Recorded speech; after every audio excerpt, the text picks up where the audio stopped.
Okay. మీరిప్పుడు 4 రాశులని అన్నారు కదా! ఆ 4 రాశుల వారికి కలిగే లాభాలేంటంటారు? ఇప్పుడు మీరు అడిగిన 4 రాశులు ఏంటంటే చరిత్రలో రాసి ఉన్న రాశులు ఇవి. ఇప్పుడు నేను మేషరాశి, కుంభరాశి, కర్కాటక రాశి, సింహరాశి అని చెప్పాను. ఈ 4 రాశులు ఎందుకు అనేది కూడా చాలామందికి తెలియాలి. ఇప్పుడు నాలాంటి వాళ్ళు పండితులు ఉంటారు, సాధువులు ఉంటారు, వేరే వాళ్ళు చెప్తూ ఉంటారు. ఈ రాశుల వారికే ఎందుకు ప్రత్యేకత జరుగుతుందంటే మిత్ర, అక్కడి నుంచి 4 అమృతపు బిందువులు భూమండలం మీద పడుతున్న ఆ సమయంలో కొందరు జీవరాశులు పుట్టే ఉంటాయి కదా, ఆ జీవరాశులకి ఈ యొక్క అమృతానికి సంబంధం ఏమున్నదని అంటే, అమృతపు గడియలు పడుతున్న సమయంలో పుట్టడం చేత వారికి ముఖ్యమైన లాభాలు ఎలా ఉన్నాయంటే, మరణగండాన్ని దాటే అధికారము దేవాది దేవతలే ఇచ్చారు. ఎందుకంటే అమృతం లాంటి దాన్ని దేవతలు తాగి జీవితాన్ని గెలిచి ఎప్పటికీ యవనంగా ఉన్న వాళ్ళు, ఎప్పటికీ చావు రాకుండా చిరంజీవిలాగా ఉన్న వాళ్ళు, ఆ సమయంలో మానవ శరీరం ద్వారా పుట్టిన వాళ్ళకైతే ఇప్పుడు మృత్యుగండాన్ని దాటియకుండా, అలాంటి గడియలను గెలవకుండా దేవాది దేవతల యొక్క విలువ పోయినట్టే కదా.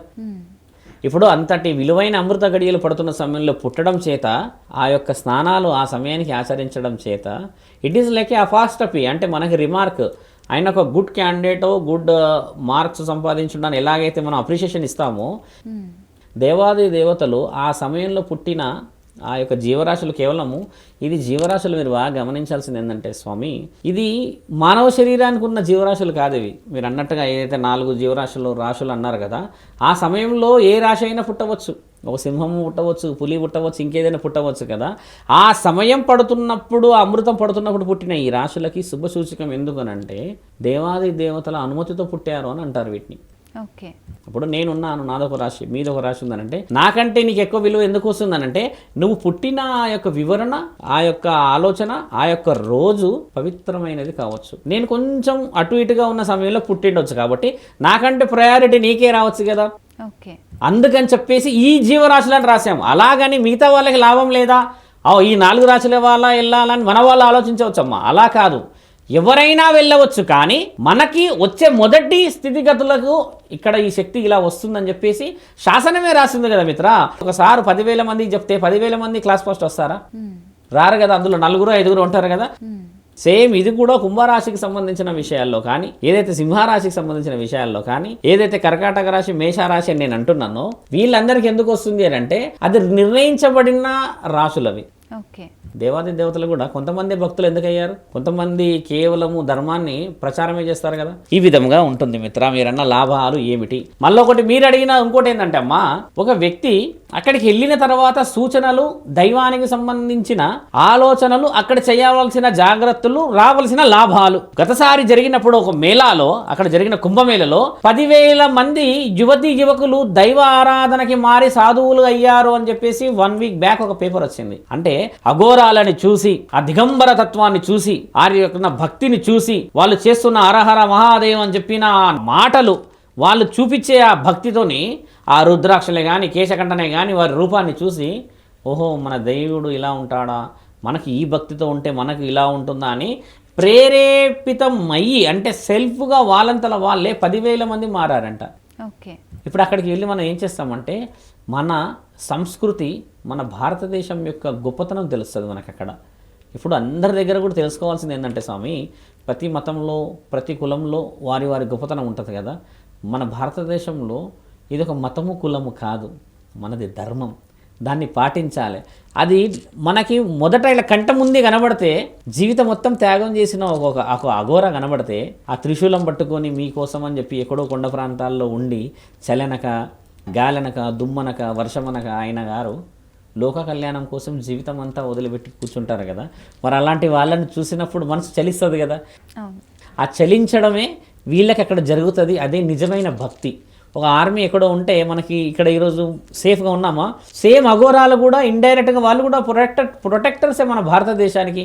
వాళ్ళు అలా స్నానాలు చేసి ఆశీర్వాద బలం ఇచ్చి ఏమంటారు తెలుసా, సర్వే జన సుఖినో భవంతు అని చెప్పేసి, మేము ఉన్నాము అన్ని విషయాల్లో, లోక కళ్యాణానికి ఉన్నామని చెప్పేసి గతంలో చాలామందితో మాట్లాడేవాళ్ళు. గత 100 సంవత్సరాల నుంచి ఈ అఘోరాలు ఎవరితో మాట్లాడతలేరు. అంతకు ముందుకు వాళ్ళు సమాజంలో తిరిగి ఎన్నో ఎన్నో ఎన్నో గొప్ప గొప్ప పనులు చేశారు. మీకు కూడా రుజువులు ఉన్నాయి. అలా ఉండడం చేత మానవులు చేయాల్సింది ఏంటంటే, అఘోరాలని తక్కువ అంచనేసి చూడకూడదు, వాళ్ళని గౌరవించాలి. ఓకే. ఆశీర్వాద బలం వాళ్ళు మీరు వెళ్ళి అడిగితే తప్పితే వాళ్ళు వచ్చి ఆశీర్వాదం ఇవ్వరు. కొంతమంది ఉంటారు సాధు సంతులు అక్కడ అడుక్కుంటూ ఉంటారు, తీసుకుంటుంటారు. నీకు ఇష్టమైతే పుణ్యం చేయి, 100 రూపాయలు ఇస్తావా, 500 ఇస్తావా, లేకపోతే నువ్వేం తినడానికి ఇస్తావా, వాళ్ళు ఏమీ ఆశించరు, తీసుకుంటారు, అలా పెట్టుకుంటారు, లోక కళ్యాణానికి అని కూర్చుంటారు. కొంతమంది గురువులు ఉంటారు మిత్ర, అలాంటి వాళ్ళే చూసే అదృష్టం తెచ్చుకోవాలి చాలామంది, ఎందుకంటే వాళ్ళు ఎప్పటికీ బయటికి రారు. కొంతమంది సిద్ధపురుషులు ఉంటారు, అలాంటి వాళ్ళ స్పర్శ అలా తగిలిన మన జీవితం పుణ్యమైనట్టే. ఎందుకంటే ఎన్ని శక్తులను సంపాదిస్తే, ఎంతమంది శిష్యులని సాధిస్తే, ఎంత దైవమైన అనుమతిని సంపాదిస్తే అలాంటి గురువులను చూసే అదృష్టం ఉండొచ్చు. అలాంటి గురువులని ఎందుకు చూసే అదృష్టం ఉంటారంటే వాళ్ళు దేవాది దేవతలనే చూడగలుగుతారు. వాళ్ళు దేవాది దేవతలపైన ఉన్న శక్తులని వాళ్ళు భూమండలానికి రప్పించగలుగుతారు. అలాంటి వాళ్ళందరి దర్శనం ఒక అఘోరాన్ని చూస్తే నిజమైన అఘోరాన్ని ఒక దేవుడిని చూసినట్టే అక్కడ. ఓకే, వాళ్ళు ఎప్పుడు సమాజంకి రారు కదా, ఇప్పుడు ఎప్పుడు కూడా వచ్చి బయట తిరగరు కదా వాళ్ళు. అలాంటి వాళ్ళు ప్రత్యక్షంగా కనపడే మహామేళ అది. అలాంటి మేళలు అందరూ ఆశీర్వాదం తీసుకోవడానికి మనందరం వెళ్ళాలి ముఖ్యంగా. ఎందుకంటే స్వామి ఒకరోజు పూజ చేస్తేనే మన ఇల్లంతా పాజిటివ్ అనిపిస్తుంది. 100 సంవత్సరాల నుంచి శరీరాన్ని పాజిటివ్లో పెట్టిన ఆ దేహాన్ని చూస్తే పుణ్యం కాదంటవా? అలాంటి పుణ్యమైన విషయానికి వెళ్ళాలమ్మా. ఓకే, వెళ్ళినప్పుడు జరిగే ఆ మహత్కరమైన సంఘటన వల్ల మనం మారాలి. మన కోసం ఆ అఘోరాలు ఎంత త్యాగం చేశారు, ఆ నాగసాధువులు ఎంత త్యాగం చేశారు. 15 అఖాడాలు ఉంటాయి, మీకు తెలుసా అమ్మా? 15 అఖాడాలలో లక్షల మంది ఉన్నారు, గురువులు, అఘోరాలు, సాధువులు, సంతులు, అఘోరిణులు, సాధ్వికులు, ఇలా అందరూ ఉండి ఒకసారి వచ్చి స్నానాలు ఆచరించి వెళ్ళి, స్నానాలు కూడా మళ్ళీ వాళ్ళు స్వార్థంగా కాదు, నీ చర్మ వ్యాధులు రాకూడదని రాసింది, రుజువు అయ్యింది. మళ్ళీ వాళ్ళు దైవాధీనమైన శక్తుల కోసం వస్తారు. అలాంటి అన్ని విషయాలకు ముఖ్యంగా వెళ్ళి మనం నేర్చుకోవాల్సింది ఏంటంటే ఒక జీవితాన్ని ఏ విధంగా గెలిచారు, ఓకే, మన సంస్కృతి ఏ విధంగా కాపాడబడుతుంది కొందరు త్యాగం చేస్తున్న వ్యక్తుల ద్వారా, కొందరు వీరుల వల్ల అనేది ఈ మహాకుంభమేళలో తెలుసుకోవాలి మీరందరూ. అది మిత్రమా, కుంభమేళాలో అఘోరాలకి సంబంధించిన దాంట్లో వారి మొదటి ప్రత్యేకత ఏమిటి, వాళ్ళే ఎందుకు స్నానాలు చేయాలి? ఇప్పుడు చూడమ్మా, ఒక సరస్సులలో ఈ జీవనదులలో ఇప్పుడు ప్రయాగరాజులో జరుగుతున్న దాంట్లో ఏంటంటే ముఖ్యంగా అమృతపు పడిన 4 బిందువులలో కొన్ని జీవరాశులు ఉంటాయి. అంటే అందులో విషాన్ని జిమ్మే జీవరాశులు ఉండవచ్చు, కలుషితమైన నీరు ఉండవచ్చు, కలుషితమైన ఇంకేదైనా కూడా ఉండవచ్చు. కాబట్టి ఎవరైతే మొదటి స్నానాన్ని ఆచరించి ముందుకు తీసుకెళ్తారో దాని యొక్క అంతరార్థం ఏంటంటమ్మా, చితాభస్మాన్ని రాసుకుంటారు అఘోరాలు. చితాభస్మాన్ని రాసుకొని రుద్రాక్షలంతా శరీరం మీద పెట్టుకొని వారి జీవనాన్ని కంప్లీట్గా అంటే పూర్తి స్థితిలో, పరిపూర్ణ స్థితిలో శివుడి ఆరాధనలో ఉండడం చేత సమాజం అంటే లోక కళ్యాణానికి వారు మొదట వచ్చి స్నానం చేసే ఆచరణ ఉంది. అది గురువు పరంపర్య. ఎందుకు దానికి ఆ విధంగా ఉందంటే ఎప్పుడైతే చితాభస్మాన్ని రాసుకుంటారో ఈ రుద్రాక్షలకు ఉన్న ఏదైతే శక్తి అంటే భగవంతుడి శక్తి రుద్రాక్షలకు ఎంత ఉన్నదనేది మనందరికీ తెలిసిందే. అలాంటి విషయ వివరణకి వారు మొదట వచ్చే గంగా స్నానాన్ని ఆచరించినప్పుడు వీరి శరీరం మీద ఉన్న దైవాధీనానికి సంబంధించిన శక్తి అంటే డివైన్ కాస్మిక్ పాజిటివ్ పవర్ అంటారు దాన్ని. అంటే ఆధ్యాత్మికంగా ఎక్కువ శక్తి వారి శరీరంలో ఉండడం చేత మంచు ప్రాంతాల్లో, కొండ ప్రాంతాల్లో దైవానికి సంబంధించిన దేవాలయాల సంబంధమైన విషయాల్లోనే వారి శరీరం పరిపూర్ణ స్థితిలో ఉండడం చేత వాళ్ళు గంగా స్నానం ఆచరించినప్పుడు వారి శరీరంలో ఉన్న ఆ దైవానికి సంబంధించిన శక్తి అంతా ఆ యొక్క నీళ్ళల్లో కలిసిపోతుంది. ఓకే, కలిసినప్పుడు అక్కడ ఉన్న జీవకణాలు అంటే విషపూరితమైన కంటామినేటెడ్గా ఉండే వాటికి విరుగుడులాగా పనిచేస్తుంది వీరి శరీరం. అప్పుడు తర్వాత వచ్చే వాళ్ళంతా సహజ సిద్ధమైన ఒక సామాన్యమైన ప్రజలు అంటే అక్కడ స్నానాలు చేయడానికి వచ్చేవాళ్ళు కాబట్టి చర్మానికి సంబంధించిన వ్యాధులు రాకుండా, ఆరోగ్యాలు ఇబ్బంది కాకుండా, ఇప్పుడు కంటామినేటెడ్ వాటర్ ఎన్నో సంవత్సరాల నుంచి ఉండడం చేత ఏమవుతుందంటే ఖచ్చితంగా ఏదో ఒక విధంగా చర్మానికి సంబంధించిన ఇబ్బందులు కావచ్చు. అందుకని వాళ్ళు ఏం చేస్తారు, మొదట స్నానం అఘోరాలే చేస్తారు అక్కడికి వచ్చి. ఎందుకంటే వారి శరీరాన్ని తీసుకొచ్చి గంగలో కలిపినప్పుడు ఈ శరీరం మీద ఉన్న వనమూలికల సముదాయం మళ్ళీ ఆ నీళ్ళని కలుషితం నుంచి అంటే ప్యూరిఫికేషన్ చేసిన తర్వాత మిగతా వాళ్ళందరూ స్నానం చేయాలనడానికి గల అంతరార్థం లోక కళ్యాణం. ఓకే, దీని గురించి 100 సంవత్సరాల క్రితం ఒక సైంటిస్ట్ అడిగారు, మీరు ఎందుకు స్నానాలు చేస్తారు, సమాజంతో మీకు సంబంధం లేదు కదా, 100 మంది వచ్చి ఇక్కడ స్నానాలు ఆచరించి పుణ్యం సంపాదించాలంటే మొదట మీరు ఎందుకు వస్తారు అని అన్నప్పుడు వాళ్ళల్లో ఒక గురువు ఇచ్చిన విషయం కూడా మన దగ్గర రాయబడింది. మేము స్నానం ఆచరిస్తుంది లోక కళ్యాణం కోసం, మా శరీరంలో ఉన్న కొన్ని దైవాధీనానికి సంబంధించిన శక్తులని నీళ్ళల్లో కలపడం చేత వారికి ఇలా కాపాడబడుతుంది అన్నప్పుడు వాళ్ళు ఏం చేశారంటే బిఫోర్ అంటే ఈ స్నానం ఆచరించక ముందుకు నీళ్ళని పరీక్ష పెట్టారు. ఓకే, అప్పుడు 84-85% పొల్యూషన్తోని కంటామినేటెడ్ అయి ఉన్న వాటర్ అంటే నీరు అశుద్ధంగా ఉందని చెప్పేసి చిత్రీకరించారు వాళ్ళు. అంటే రికార్డ్ అంటున్నాను, చిత్రీకరించడం అంటే ప్రూవెన్ డాక్యుమెంట్ అది. తర్వాత ఈ అఘోరాలందరూ స్నానం చేసిన తర్వాత ఆ నీళ్ళని మళ్ళీ వాళ్ళు ఏ విధంగా ఉందని శుద్ధ పరీక్ష చేసినప్పుడు 98% ప్యూరిటీ వచ్చింది మళ్ళీ. ఓకే. ఇలా రుజువు చేయబడింది అక్కడ. అలా రుజువు చేసినందుకు వాళ్ళు దైవానికి సంబంధించిన విషయాలు మాట్లాడుతున్నందుకు దైవం అనే విషయంలోనే ఎప్పటికీ వాళ్ళు జీవితం మొత్తం అక్కడే ఉండడం చేత ఈ ప్రయాగరాజులో జరిగే ఈ 4 ప్రాంతాల్లో కుటుంబాలతో వెళ్ళి ఆ అఘోరాలు స్నానాలు ఆచరించి మనము ఆచరించిన ఆ పుణ్యాన్ని అందరం సంపాదించాలి. ఓకే. అఘోరాలు అదృశ్యం అవుతారనేది కూడా ఉంది మన దగ్గర, చాలామందికి తెలిసింది. అఘోరాలు ఎక్కడ అదృశ్యం కారు, అది జ్ఞానానికి సంబంధించింది. వాళ్ళు ఎక్కడికి వెళ్తున్నారు ఏంది అనేది మన వాళ్ళందరూ చూడడం చేత వారి యొక్క శాంతి భద్రతకి, వారు దైవానికి సంబంధించిన క్రియా ప్రక్రియలని మన వాళ్ళకి ఆశ కదా స్వామి, వాళ్ళు ఎక్కడి నుంచి వచ్చారు ఎలా పోవాలనేది ఉంటుంది కదా.